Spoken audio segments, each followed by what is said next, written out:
नमस्ते सदा वत्सले मातृभूमे, नमस्ते सदा वत्सले मातृभूमे, त्वया हिन्दुभूमे सुखं वर्धितोऽहं, त्वया हिन्दुभूमे सुखं वर्धितोऽहं, महामङ्गले पुण्यभूमे त्वदर्थे, महामङ्गले पुण्यभूमे त्वदर्थे, पतत्वेशकायो नमस्ते नमस्ते, पतत्वेशकायो नमस्ते नमस्ते।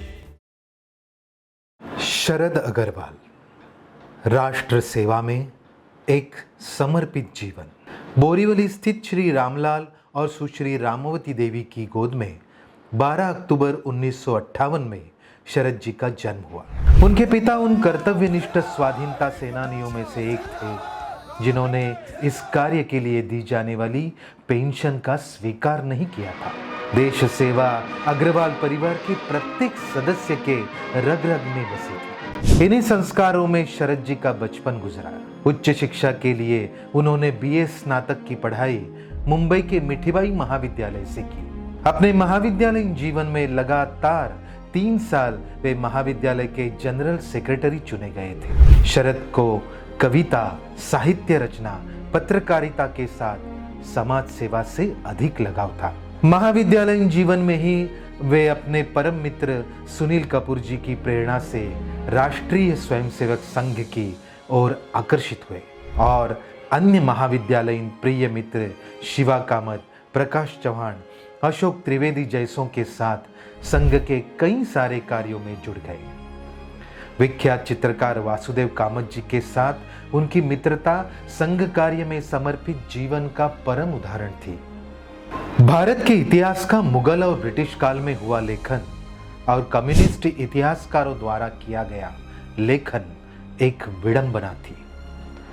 उस कलंक से भारत के गौरवशाली सत्य इतिहास का पुनर्लेखन तथा सत्य इतिहास का संकलन होना अत्यावश्यक था। संघ के प्रथम प्रचारक स्वर्गीय बाबा साहब आप्टे जी ने इसी विचारों से भारतीय इतिहास संकलन की आवश्यकता को जानकर योजना की नींव रखी। इस राष्ट्रव्यापी कार्य के लिए तत्पर मोरोपंत पिंगड़े जी, हरिभाऊ वजे जी जैसे संघ प्रचारक और सुरेश खेड़कर जी के संपर्क में शरद जी आए। इन महानुभावों के साथ शरद जी ने मुंबई में समिति का कार्य प्रारंभ किया। मुंबई महानगर के साथ उन्होंने कोंकण प्रांत और गुजरात और गोवा राज्य में भी समिति के कार्य को पहुंचाया। बोरीवली स्थित मंडपेश्वर की प्राचीन गुफाएं बोरीवली की धरोहर है। इन ऐतिहासिक गुफा के स्थित पाशुपत संप्रदाय से जुड़े शिव मंदिर को ईसाइयों के कब्जे से मुक्त करने के लिए हिंदुओं ने सन 1969 में महान जन आंदोलन छेड़ा। संघ और विश्व हिंदू परिषद के माध्यम से जब मंडपेश्वर उत्सव समिति की पहल हुई, तब शरद जी ने मंडपेश्वर की रक्षा एवं पुनर्गौरव के कार्य के लिए स्वयं को समर्पित किया। भारत के पुरातत्व विभाग द्वारा यह स्थल राष्ट्रीय इतिहास संरक्षित स्मारक हो तथा यह हिंदू मंदिर हिंदुओं का ही रहे, इसलिए शरद जी ने अथक प्रयास किए। वर्ष 1990 में देश भर में जब अयोध्या राम जन्मभूमि का आंदोलन चरम सीमा पर पहुंचा था, तब मुंबई में हुई शोभा यात्रा से लेकर कार सेवा तक सभी कार्यों में शरद जी की अग्रणी भूमिका रही।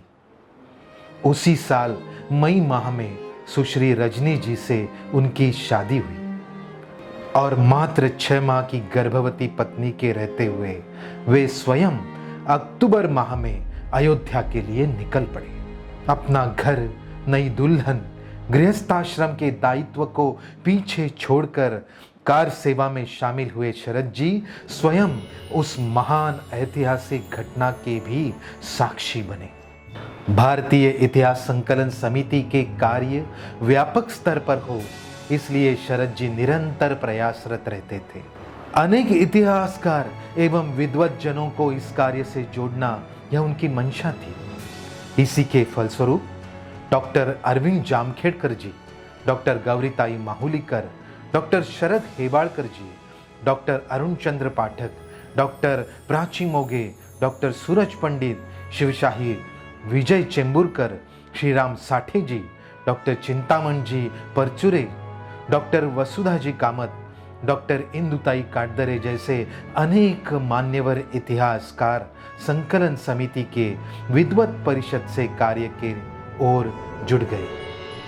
उन्हीं के प्रयासों से मयूर भाई श्रीधराणी और ईश्वर भाई नागराणी जैसे समर्पित कार्यकर्ताओं के सक्रिय सहयोग से भिवंडी निकट दिघाशी गांव में वनवासी संशोधन प्रकल्प इतिहास भारती की स्थापना हुई।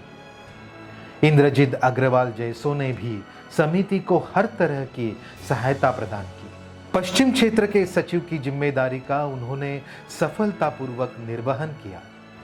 जनसेवा बैंक में मैनेजर पद पर कार्यरत रहते हुए भी उनकी समाज सेवा निरंतर जारी रही। स्वयं प्रेरणा से अर्जित अपना होम्योपैथी का वैद्यकीय ज्ञान उन्होंने समाज सेवा में लगा दिया। हजारों मरीजों को ठीक करने का सिलसिला, कठिन से कठिन बीमारी का इलाज उन्होंने बगैर फीस लिए दिन रात किया। शरद जी ने अपने सौजन्यतापूर्ण व्यवहार से और जनमानस के प्रति निस्वार्थी प्रेम भाव से एक बृहत मित्र परिवार जोड़ रखा था। इनका मित्र भाव इतना गहरा था कि वे किसी के भी घर किसी भी समय बिना संकोच के आते जाते थे। राष्ट्रीय स्वयंसेवक संघ के एक निष्ठावान कार्यकर्ता के रूप में अपने बृहत परिवार के लिए उनका जीवन एक आदर्श प्रेरणा स्रोत रहा। हिंदू राष्ट्र के परम वैभव के ध्येय को समर्पित उनकी जीवन यात्रा 9 फरवरी 2015 को समाप्त हुई। समाज एवं राष्ट्र कार्य में स्वयं को झोंक देना, यह उनके जीवन का मिशन था। उन्हीं के शब्दों में कहे तो भूल जाता हूं। हर सफर के पहले राह और मंजिल का पता जानना, हर सफर के पहले यह सीख भूल जाता हूं। अपमानों का नादा बनकर, घावों को बेहोश इंसान बनकर, मर्माघातों को पत्थर बनकर, दर्द और वक्त की रफ्तार भूल जाता हूं। दौर में इन हालातों के आज के युवा की तरह हर हालात को निद्रित बनकर सपनों की तरह भूल जाता हूं। क्यों, कैसे, यह पता नहीं। मंजिल, वक्त, हालातों को हर सफर के पहले बार बार, कई बार भूल जाता हूं।